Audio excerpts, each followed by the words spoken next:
Bonjour. Dans cette troisième vidéo sur l'équation du troisième degré, je vais vous montrer comment on obtient les solutions qui ont été données dans la première vidéo. Le fichier sur lequel je me base est à disposition sous la vidéo. Alors, on a à résoudre l'équation y³ plus ay² plus by plus c égale 0. Si on avait un coefficient devant le y³, on diviserait par ce coefficient pour se ramener à ce cas-là. Et je vais me limiter au cas où a, b et c sont des nombres réels. Première astuce, on veut éliminer le terme en y². Alors on pose y égale x moins a sur 3. Et si on calcule y², y³, on substitue, on tombe sur l'équation x³ moins 3px moins 2q égale 0. Avec p égale la valeur qui est ici et q égale la valeur qui est ici. Je m'éloigne un tout petit peu du standard. Le standard, ça serait x³ plus px plus q égale 0. Mais connaissant le résultat, si on met ici un moins 3p et puis ici un moins 2q, en fait, la solution, elle sera plus simple. C'est la raison pour laquelle j'utilise des valeurs un tout petit peu différentes de ce qu'on fait d'habitude. L'idée de génie de la résolution de cette équation du troisième degré, c'est de poser x égale u plus v. Et de cette manière, on a en fait deux variables, deux inconnues qu'on peut manipuler. On substitue ici dedans, donc x³, ça va nous donner uq plus v³ plus, et en fait 3uv fois u plus v, si on développe une cubique. Il reste encore 3 fois moins p fois, et puis ce u plus v c'est x, donc on peut l'écrire de cette manière, et puis bon, le moins 2q, il revient. Et maintenant, cette expression, on peut se dire, ok, on a la liberté sur u et v. Il faut juste que u plus v, ça donnera x. Là, ce n'est pas une contrainte, ça sera un résultat.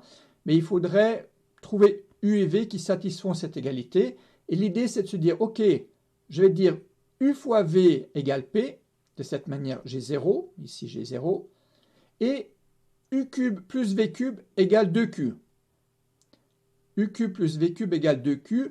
Et si u fois v égale p, alors j'ai u³ fois v³ égale p³. Et maintenant, il y a deux possibilités. Soit on se dit, ok, j'ai deux nombres, u³ et v³, tels que je connais leur produit, je connais leur somme. Et ça, on sait par la théorie de Viette que ça va mener à une équation du second degré. L'autre possibilité, c'est de se dire, ok, je multiplie par u³ cette égalité, ce qui va me donner un u³ au carré, qu'on a ici. Ensuite, j'ai multiplié par u³, ça va me donner donc 2q u³. J'ai le 2q u³, et comme je l'ai fait passer de l'autre côté, donc j'ai un signe moins. Et puis, après, j'ai un u³ v³, mais u³ v³, ça me donne le p³ qui est ici. Et donc, j'ai une équation ici, qui est finalement une équation du second degré en u³. Il me suffit de résoudre cette équation du second degré, et ça me donnera une valeur de u. De façon complètement identique, on obtient l'équation pour v³. En fait, u et v sont interchangeables, ils prennent exactement le même rôle. Donc ça nous donne deux équations du deuxième degré pour u³ et v³, et on peut résoudre par la résolution d'une équation du second degré. u³ égale q plus la racine de, et v³ égale l'autre solution, donc q moins ceci.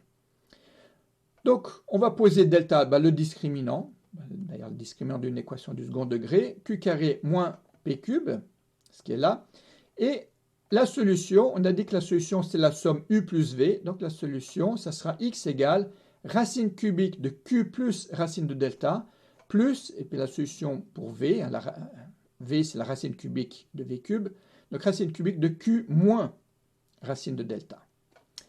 Et souvent on s'arrête ici en disant voilà, on a les solutions, mais ce n'est pas satisfaisant parce que là on n'a qu'une seule solution. Et que se passe-t-il lorsque le discriminant est négatif? On aurait une racine d'un nombre négatif, donc on a un nombre complexe là en dessous. Ce n'est pas un problème d'avoir une racine d'un nombre négatif. On sait qu'on aurait un nombre en fait imaginaire, mais après on aurait racine cubique d'un nombre complexe. Qu'est-ce qu'on fait? Alors, c'est ce que je vais résoudre en dessous pour aller un peu plus loin.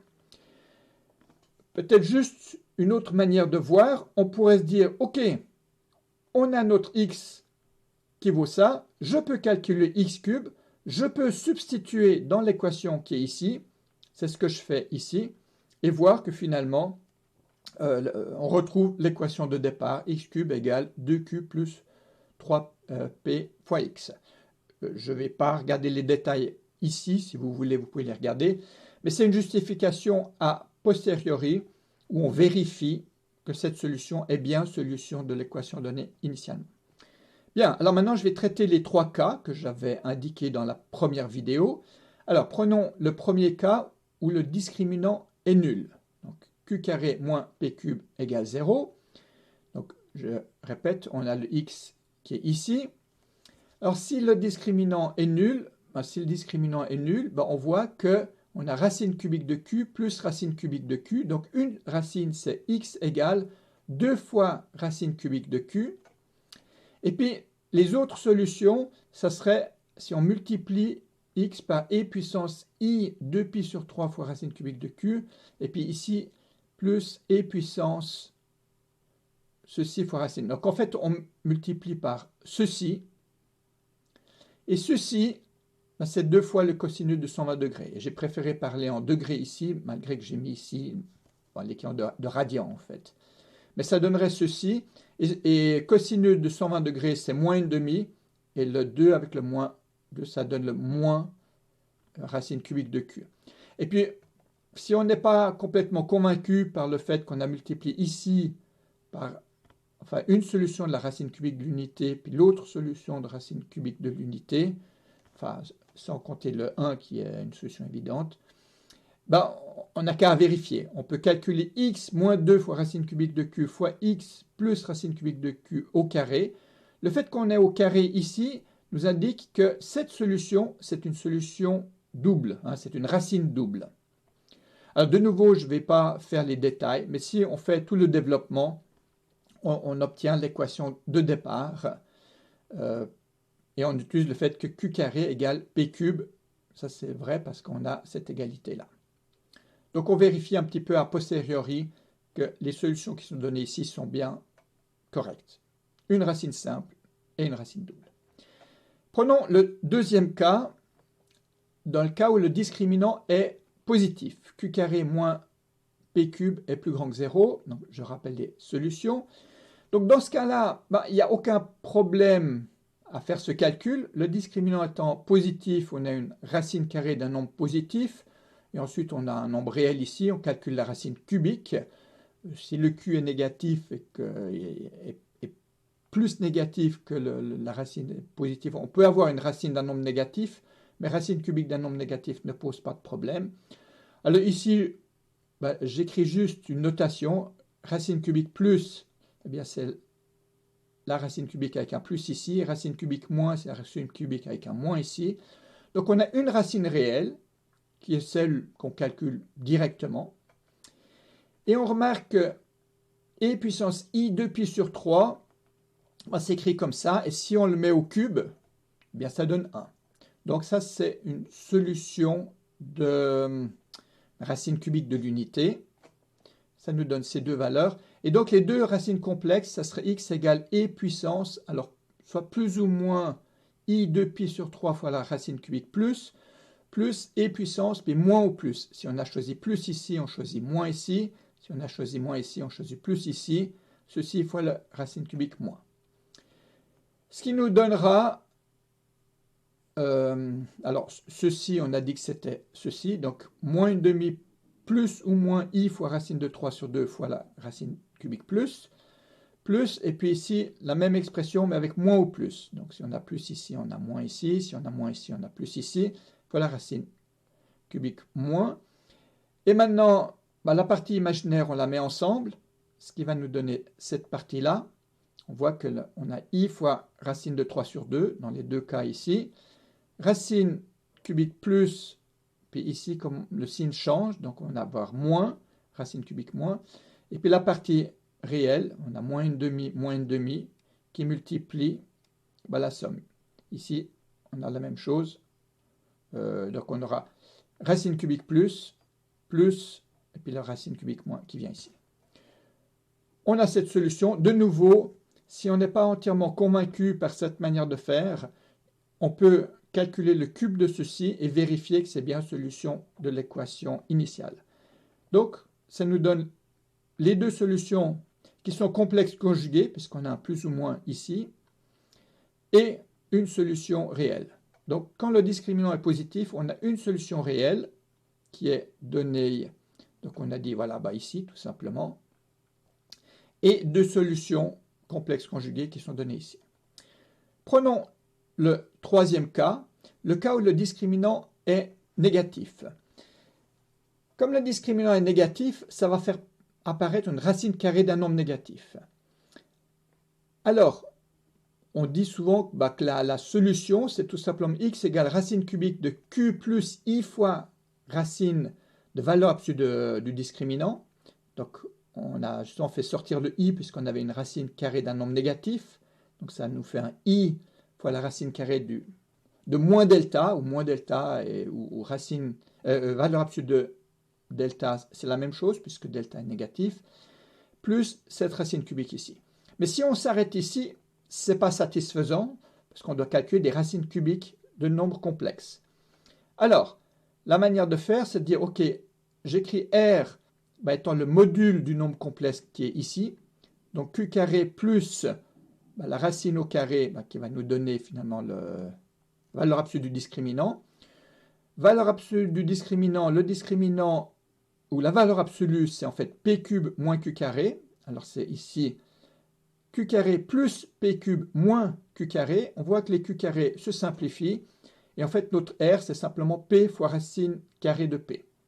C'est donc plus simple comme expression. Et donc le X, ça va être racine cubique de cette racine cubique qui est là. Donc, on l'a ici. Mais maintenant, je divise par R à l'intérieur et je multiplie par racine cubique de R à l'extérieur. De cette manière, les R ici, normalement, se simplifieraient. Mais l'avantage d'écrire ceci, c'est que maintenant, Q sur R plus I fois racine de delta sur R, eh bien, ça peut s'écrire sous la forme E puissance I fois un θ fois cosinus de pi. On peut l'avoir parce que le module de ce qui est là à l'intérieur est de module 1. Donc, il peut s'écrire sous la forme E puissance I fois un nombre. Et ça, c'est valable pour k égale 0, 1 ou 2. Enfin, ça serait aussi valable pour 3 ou plus, mais ça, on tournerait en rond. Il n'y a que ces trois valeurs qui sont intéressantes. Et maintenant, ça, c'est facile à calculer. Racine cubique d'un E puissance I quelque chose, c'est tout simplement le quelque chose ici divisé par 3. Donc, on a le racine cubique de R, il reste. E puissance I, et puis ici, on divise par 3. Donc, ça fait θ sur 3 plus K fois 2pi sur 3, plus E puissance moins la même chose. Et en fait, la somme, lui plus lui, nous donnera 2 fois cosinus de θ sur 3 plus K fois 2pi sur 3. Alors ici, je l'ai écrit en radians et pas en degrés. Si on voulait, on pourrait mettre 360 degrés ici, et 360 sur 3, ça donnerait les 120 degrés que j'avais donnés dans la première vidéo. Et le θ, il est tel que cosinus de θ doit être égal à Q sur R, et sinus de θ doit être égal à racine de delta sur R. Pour avoir ici, lui doit être cosinus de θ, et lui doit être sinus de θ. Et ça nous donne que θ, c'est en fait arcosinus de Q sur R. De nouveau, on pourrait mettre ceci au cube et vérifier que c'est bien les bonnes solutions. La curiosité est que quand le discriminant est négatif, donc on doit passer par des racines cubiques de nombres complexes, et bien c'est dans ce cas-là qu'on a 3 solutions réelles qui sont données ici. Tout à la fin, il faudra reposer y égale x plus a sur 3. Je ne l'ai pas écrit ici, mais c'était ce qu'on avait pour retrouver l'équation d'origine. Je remontre ça par ici. Voilà, on avait posé y égale x moins a sur 3 pour résoudre cette équation. Ce que j'ai montré, c'est comment trouver le x, mais le y, on le obtient facilement. Bien, je m'arrête ici. Merci, au revoir.